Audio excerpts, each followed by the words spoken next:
एक बंदर गुजर रहा था। वो देखता है कि दो बिल्लियां आपस में रोटी के लिए झगड़ रही हैं।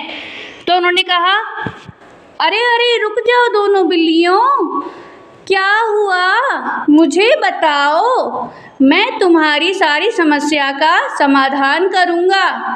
तभी चीनी ने बोला, अरे बंदर भैया, चीनी और मीनी हम दोनों बहुत ही अच्छी मित्र हैं, लेकिन ये मीनी सारी रोटी खुद खा जाना चाहती है और ये मुझे आधा आधा नहीं दे रही है, खुद ये ज़्यादा रोटी खाना चाहती है। बताओ अब मैं क्या करूं? बंदर बोला कि मुझे सब समझ में आ गया है, मेरे पास एक उपाय है। मैं एक तराजू लेके आता हूँ और तुम दोनों की रोटी बराबर कर देता हूँ। तो चीनी और मीनी ने कहा, हाँ हाँ भैया, आप बिल्कुल ठीक कह रहे हो, अब आप ऐसा ही करिए। तभी बंदर ने आधी आधी रोटी करके तराजू में रख दिया। अब बंदर तराजू को उठाकर नापता है कि किसकी रोटी बराबर है और किसकी रोटी बराबर नहीं है।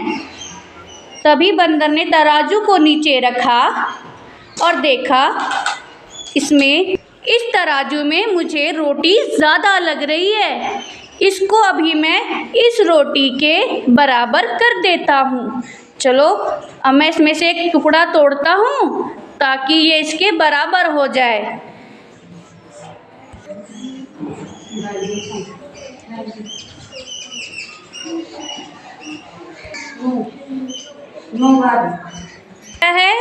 देखो ये दोनों बराबर हो गई हैं। तो मिनी अपनी रोटी उठाकर देखती है, मिनी अपनी रोटी उठाकर देखती है, अरे मेरी तो कम हो गई है। अरे नहीं मिनी बहन, मेरी रोटी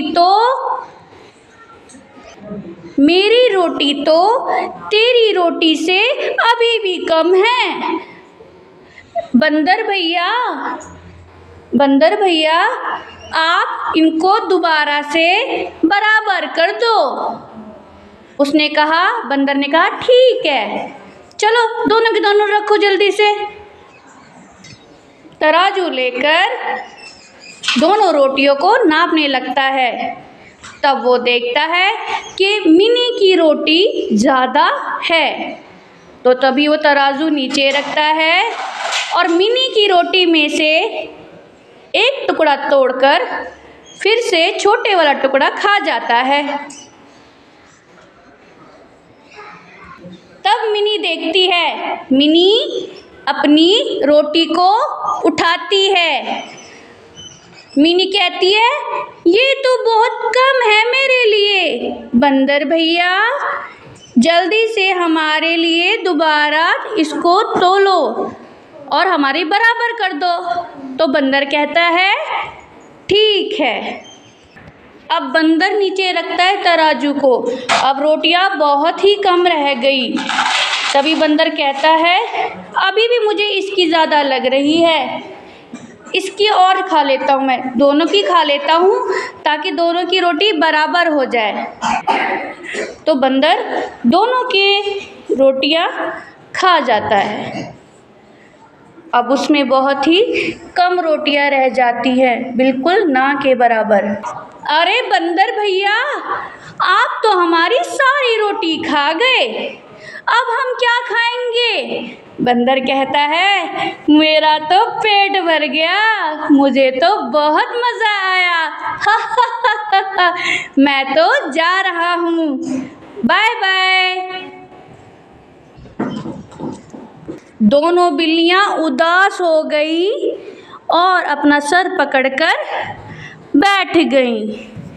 दोनों को भी खाने को कोई रोटी नहीं मिली और वो दोनों रोने लगी। तो इस कहानी से हमें यह शिक्षा मिलती है कि हमें कभी भी लालच नहीं करना चाहिए। जितना हमारा पास है हमें आपस में मिल बांट कर खा लेना चाहिए, वरना जो हमारे पास है वो भी हमारे हाथ से चला जाएगा। धन्यवाद। आपका दिन शुभ हो। Do clapping.